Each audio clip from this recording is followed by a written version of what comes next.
सुप्रभातम, नमस्कारः, स्वागतम अत्र भवतां सर्वेषां द्वादशी कक्षायाः भास्वती संस्कृत पुस्तक पाठने। आप सभी का एक बार पुनः 12वीं कक्षा की भास्वती संस्कृत पुस्तक के पाठन में स्वागत है। पाठ का नाम है मातुराज्ञागर यसी, अर्थात माता की आज्ञा सर्वोपरि है।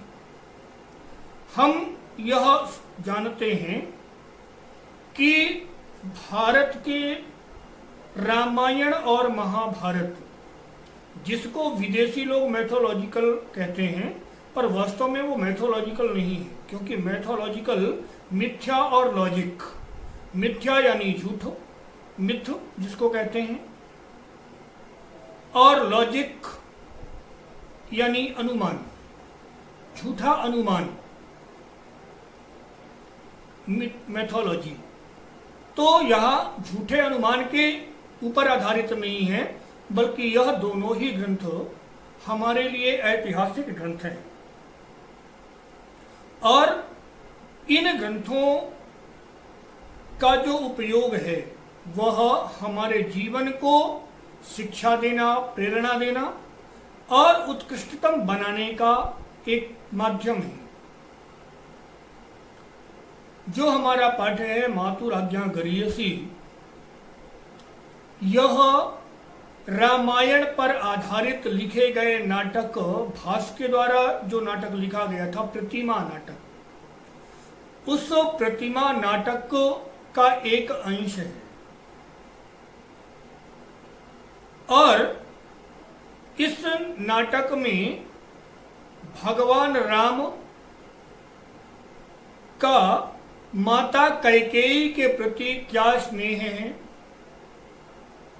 किस प्रकार से माता कैकेयी की आज्ञा का पालन करने के लिए भगवान राम वन जाते हैं। और हमको लगता है, लोग कहते हैं कि कैकेयी ने अन्याय किया राम के साथ, भरत जी को राज्य दिलाने के लिए कैकेयी द्वारा षड्यंत्र रचा गया, हो सकता है। लेकिन यह प्रश्न कभी राम के मन में नहीं आया। क्यों नहीं आया? तो उसके पीछे का जो कारण है वह है माता की जो आज्ञा है। माता और पिता की आज्ञा विचारणीय नहीं होती। गुरु नाम आज्ञाम ह्यविचारणीया, ऐसा शास्त्र कहते हैं। गुरुओं की आज्ञा विचारणीय नहीं होती, उनको बिना सोचे समझे कर डालना चाहिए। खैर, विषय बड़ा लंबा है। अब हम सीधे पाठ की तरफ चलते हैं और स्क्रीन के माध्यम से पाठ को समझने का प्रयास करते हैं कि आखिर हमारे पाठ में भगवान राम का कैकेयी के प्रति क्या श्रद्धा है, क्या विश्वास है, और भगवान राम के मन में कैकेयी के प्रति कितनी भक्ति है। तो एक बार मैं पुनः कहना चाहूंगा कि आप इस वीडियो को शेयर जरूर करें, क्योंकि हो सकता है यह वीडियो आपके उपयोग के लिए ना हो, लेकिन किसी विद्यार्थी के लिए उपयोगी हो जाए।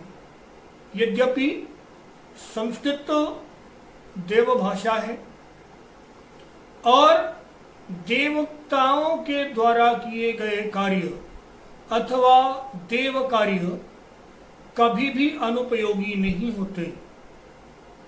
यह सभी पाठ जीवन में उतारने के पाठ हैं, जो प्रत्येक मनुष्य के जीवन के लिए सार्थक है। और यदि आप जीवन में उतारते हैं तो यह पाठ आपके लिए भी कहीं ना कहीं सार्थक है, ऐसा मैं समझता हूं। तब भी विद्यार्थियों के लिए यह पाठ बहुत उपयोगी है।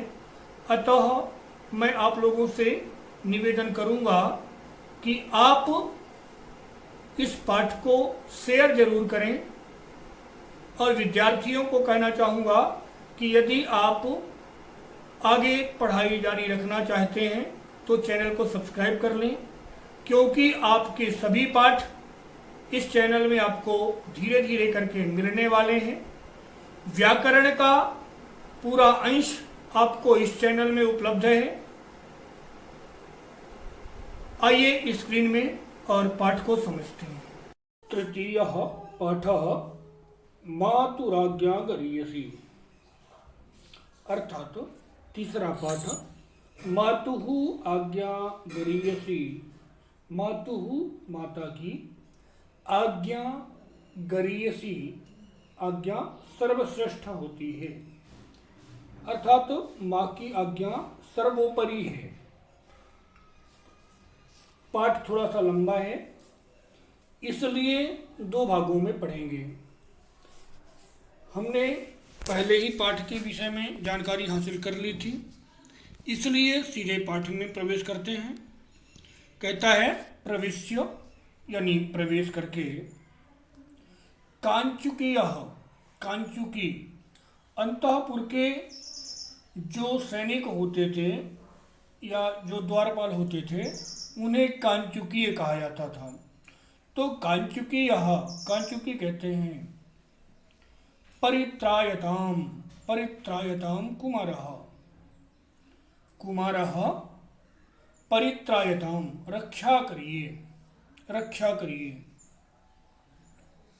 रामः, राम पूछते हैं आर्य कः परित्रातव्यः, हे आर्य कः परित्रातव्यः, यानी किसकी रक्षा करनी है या किसकी रक्षा की जानी चाहिए। कांचुकीयः महाराज, महाराज।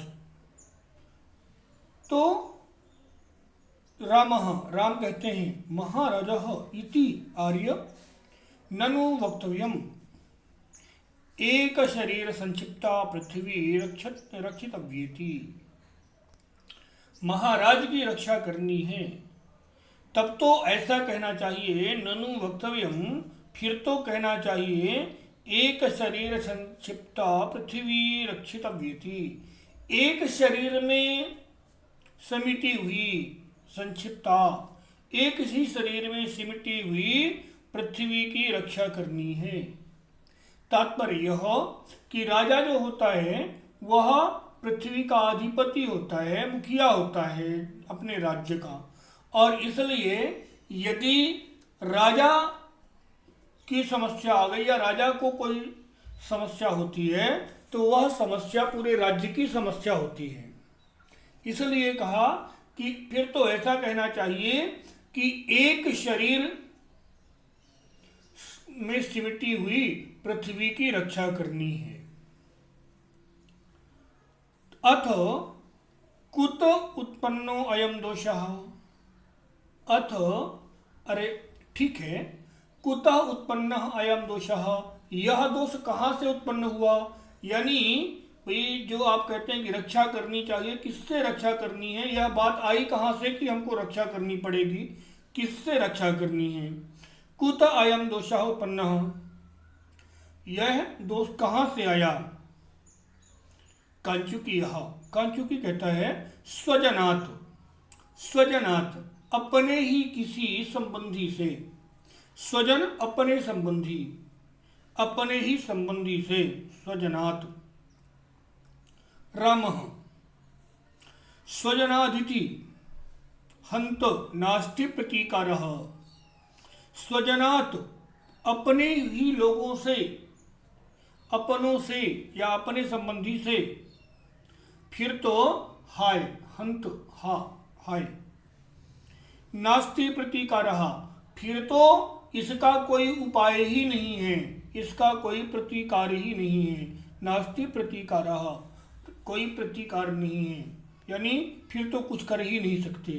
यदि अपने ही लोगों से कोई समस्या है फिर तो कुछ नहीं किया जा सकता। क्यों नहीं किया जा सकता, तो कहते हैं शरीरे अरिः प्रहरति हृदये स्वजनस्तथा, शरीरे अरिः प्रहरति, शत्रु जो होता है वह शरीर में प्रहार करता है, किंतु हृदये स्वजनः, लेकिन जो स्वजन होते हैं वह हृदय में प्रहार करते हैं। शत्रु शरीर में प्रहार करता है और अपने संबंधी जन हृदय में प्रहार करते हैं। किंतु आगे कहते हैं कस्य स्वजन शब्दों में लज्जाम उत्पादयिष्यति, ऐसे कौन से स्वजन का शब्द में लज्जाम उत्पादयिष्यति, मेरे लिए लज्जा पैदा करेगा। आखिर ऐसा कौन सा स्वजन शब्द है जो हमें आगे शर्मसार करने वाला है। तात्पर्य यह कि यह कौन से रिश्तेदारी की बात चल रही है जिसके कारण हमारे यहाँ कोई दोष उत्पन्न होने वाला है, कोई शर्म का कार्य होने वाला है। कांचुकी तत्र भवत्याः कैकेय्याः, यहाँ कैकेयी भवत्याः, यहाँ पर भवान और भवती शब्द सम्मान सूचक शब्द हैं। यहाँ पर आप अथवा आपका नहीं है, इसलिए कहते हैं तत्र भवत्याः कैकेय्याः। जो देवी कैकेयी का जो शब्द है जिसको आप स्वजन कहते हैं, अपना समझते हैं, वह शब्द जो है तो आपको लज्जित करने वाला है। तो राम कहते हैं कि माम्बायाः तेन ही उदरकेण गुणेनात्र भवितव्यम। किम अम्बायाः, क्या माताजी का, क्या माँ का शब्द ऐसा शब्द है जो लज्जित करने वाला है। तो कहते हैं किम अम्बायाः, क्या माता का, तेन ही उदरकेण गुणेनात्र भवितव्यम, तेन ही गुणेन, तेन ही उदरकेण, फिर तो वहां पर निश्चित रूप से गुणेन भवितव्यम, यहाँ पर कोई गुण छिपा हुआ होगा, फिर तो यहाँ जरूर कोई ना कोई अच्छी बात होगी, क्योंकि माता कैकेयी का कोई भी कार्य गड़बड़ नहीं हो सकता। यहाँ पर कैकेयी के प्रति भगवान राम का जो विश्वास है और जो स्नेह है वह दिखाता है कि अगर माता कैकेयी ने कोई निर्णय लिया तो उसमें निश्चित ही हमारा हित होगा। कांचुकी कहते हैं कथमिव, यह कैसे, कथमिव, तो राम कहते हैं श्रूयताम, सुनिए, यस्या सप्रसवो भर्ता मया पुत्रवती च या, फले कस्मिन् स्पृहा तस्याः येन कार्यं करिष्यति। अर्थात यस्याः शक्रसमो भर्ता अस्ति, जिसके पति राजा दशरथ स्वयं इंद्र के समान हैं, और मया पुत्रवती चया, और जो मेरे जैसों के कारण, मेरे कारण से पुत्रवती है। तात्पर्य यह कि जो मेरी माता, जिसकी संतान मैं हूं, जिसकी संतान मुझ जैसी है। यहाँ पर हमें समझना चाहिए कि भगवान राम के मन में अपन कैकेयी और कौशल्या के बीच में कोई अंतर नहीं है, और उधर भरत को भी वह अपने जैसा ही समझते हैं। तो इसलिए कहते हैं कि जिसके पति राजा दशरथ इंद्र की तरह पराक्रमी हों और जिनके पुत्र मेरे जैसे हों, फले कस्मिन् स्पृहा तस्याः स्पृहा कस्मिन् फले, उसकी आखिर किस फल में इच्छा होगी, और उसको क्या चाहिए भी। ये न कार्यम करिष्यति, जिसके कारण से वह ऐसा अकार्य करेगी। जिस स्त्री के पति स्वयं इंद्र के समान पराक्रमी और संपन्न है, जिसका पुत्र मेरे जैसा यानी राम के जैसा है, आखिर उस स्त्री के मन में और किस फल की इच्छा होगी जिसके कारण से कोई गलत कार्य करेगी। तो इसलिए कैकेयी माता कोई गलत कार्य नहीं कर सकती।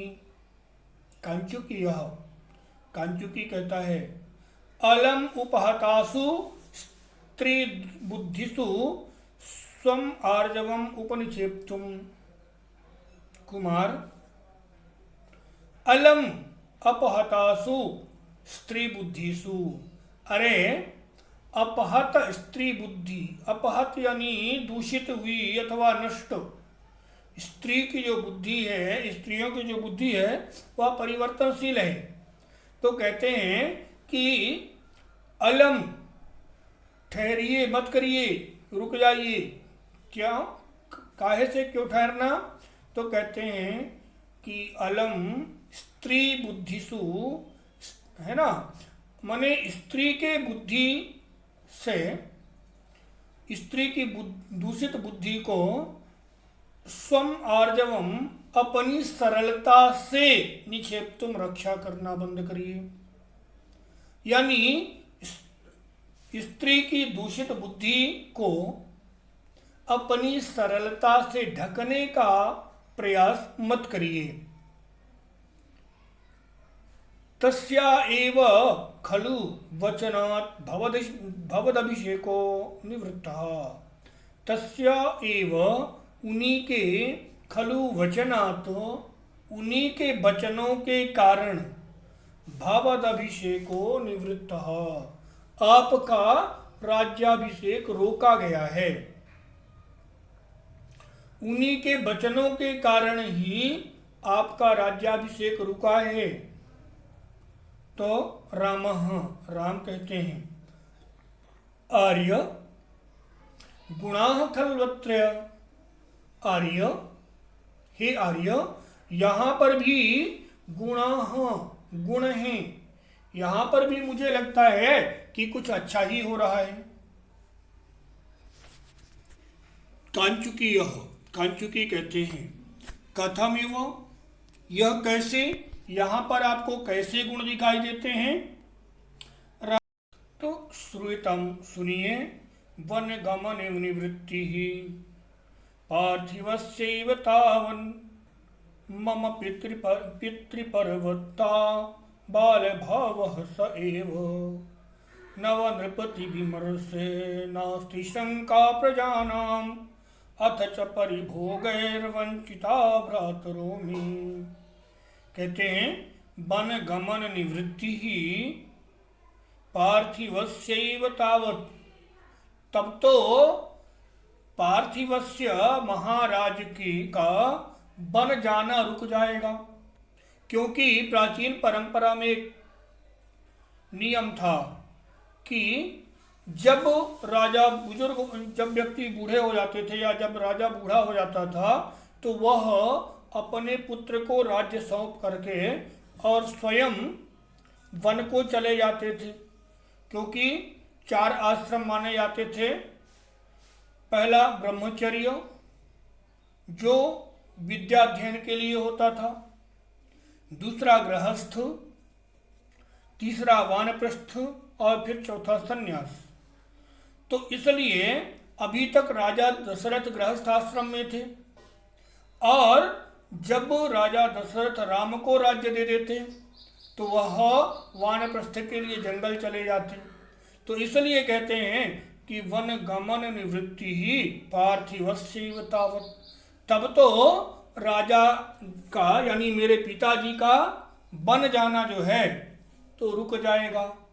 कई गुण बता रहे हैं। पहला गुण बता दिया कि पहला फायदा यह हुआ कि राजा दशरथ अब वन नहीं जाएंगे, और मम पितृपरिवत्ता बाल भावः स एव, और मम पितृपरिवत्ता, मेरे पिताजी का जो आशीर्वाद है वह उसी प्रकार से मेरे ऊपर बना रहेगा। और मेरे बचपन की रक्षा हो पाएगी। तो मेरा जो बचपन है, बाल भाव है, वह जो है पिताजी के आशीर्वाद से रक्षित होगा। यह दूसरा लाभ है। तो और आगे कहते हैं, नव नृपति विमर्शे नास्ति शंका प्रजानाम। राजा जो हमारी प्रजा है, नए राजा के विषय में उसके मन में कोई शंका नहीं होगी, क्योंकि राजा तो वही पुराने वाले ही होंगे, और इसलिए उनकी कोई शंका जो है तो नए राजा के विषय में नहीं होगी कि जो नया राजा बनने वाला है राम, वह कैसा होगा। और इसके बाद अथच और फिर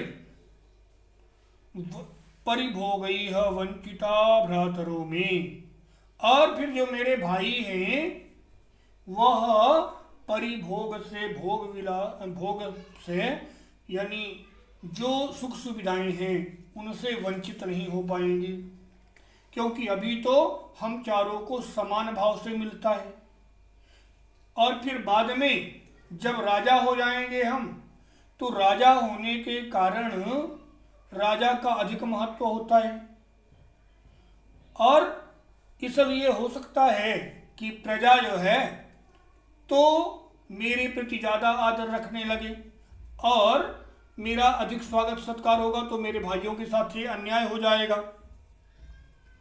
इसलिए भोगों से मेरे जो भाई हैं वह वंचित नहीं हो सकेंगे। तो यहाँ पर राम ने अपने राज्याभिषेक को रोके जाने के कई गुण बताए। पहला गुण बताया कि राजा दशरथ का वन जाना रुक जाएगा। दूसरा गुण बताया कि मेरे सिर में मेरे पिताजी का आशीर्वाद वैसा ही बना रहेगा, और मेरा बचपन जो है तो उसी तरह से सुरक्षित रहेगा। तीसरा गुण कहते हैं कि प्रजा के मन में नए राजा के प्रति कोई शंका नहीं होगी।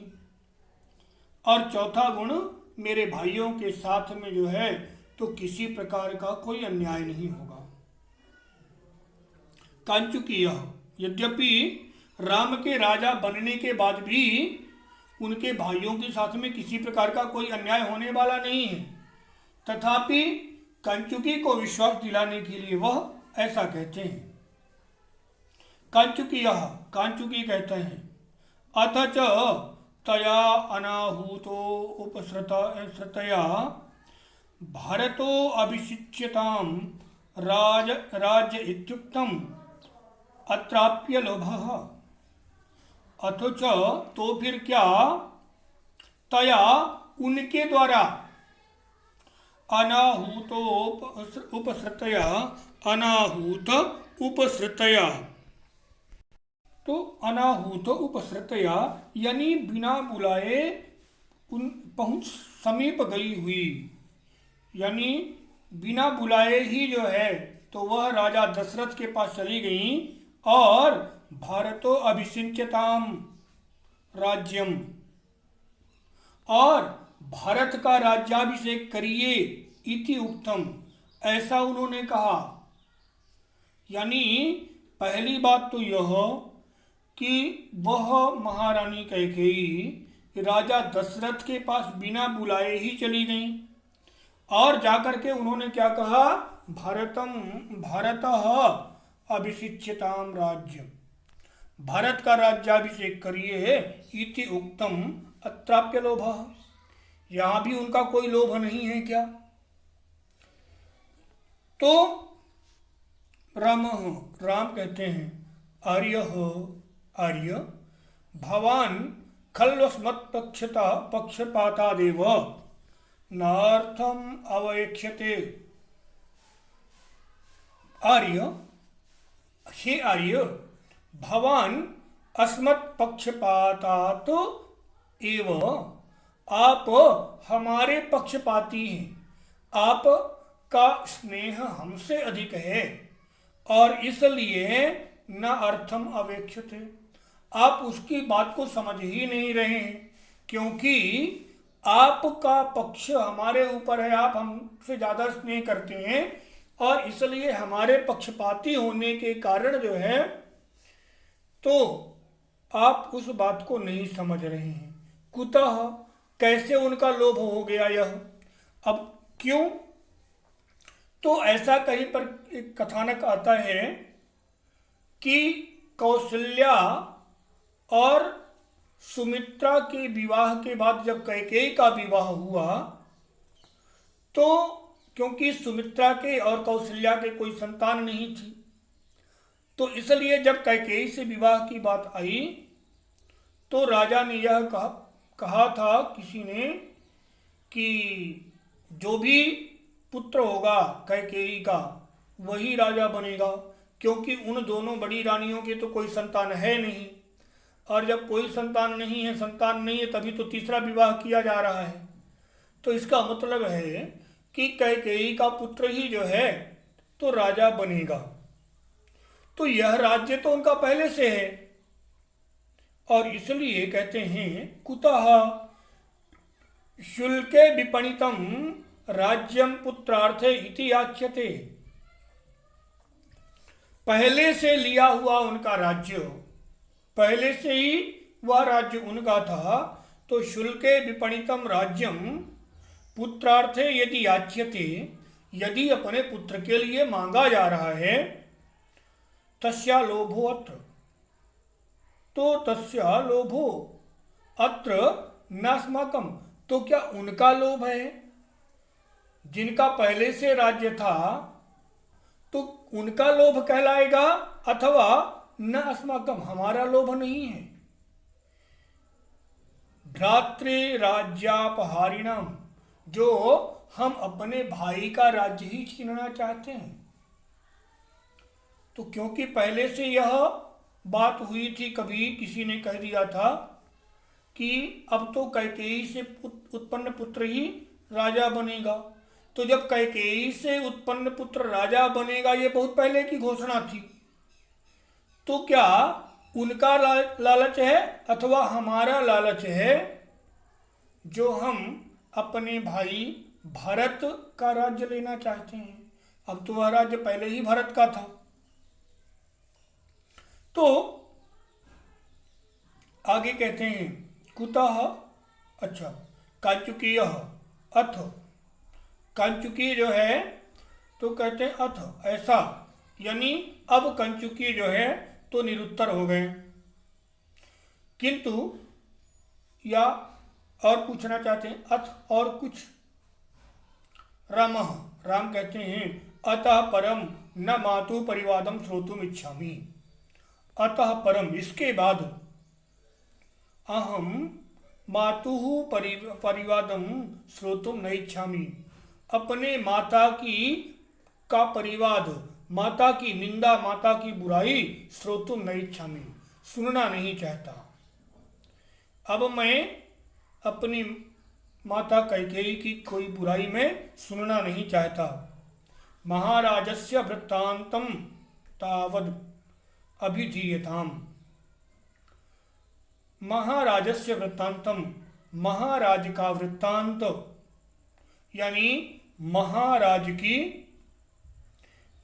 दशा, महाराज कैसे हैं, महाराज की क्या बात है, महाराज का समाचार सुनाइए, अभिधीयताम, बोलिए। तो कांचुकी, यह कांचुकी कहते हैं ततस्तदानीम, तदानीम, तो अब सुनिए उनकी बात क्या है। तो कहते हैं शोकाद वचनाद राज्ञा हस्तेनैव विसर्जितः किमप्यभिहितं मन्ये मोहं च नृपतिर्गता। कहते हैं कि हे राम, शोकाद अववचनात्, शोक के कारण, दुख के कारण जो राजा दशरथ हैं वह अववचनात्, कुछ बोल नहीं पा रहे थे, और इसलिए शोक के कारण, दुख के कारण वह कुछ बोल नहीं पा रहे थे, इसलिए हस्तेन एव विसर्जिता, मैं हाथ के इशारे से भेजा गया हूँ। उन्होंने मुझे हाथ का इशारा किया और मुझे यहाँ पर भेजा है। कि मन्यपि अभिहितम मन्ये, मैं कुछ और समझ पाता कि राजा दशरथ कुछ कहना चाहते हैं, कुछ कहते हैं, उससे पहले ही मोहम च नृपतिर्गता, नृपति ही मोहम गता। यहाँ पर मोह का जो अर्थ है वह है मूर्छित हो जाना या बेहोश हो जाना। तो इसलिए उसके पहले कि राजा दशरथ कुछ कह पाते और मैं कुछ समझ पाता, वह जो है तो मूर्छित हो गए अथवा बेहोश हो गए। आगे अगली कक्षा में देखेंगे। तब तक के लिए वदतु संस्कृतम जयतु भारतम।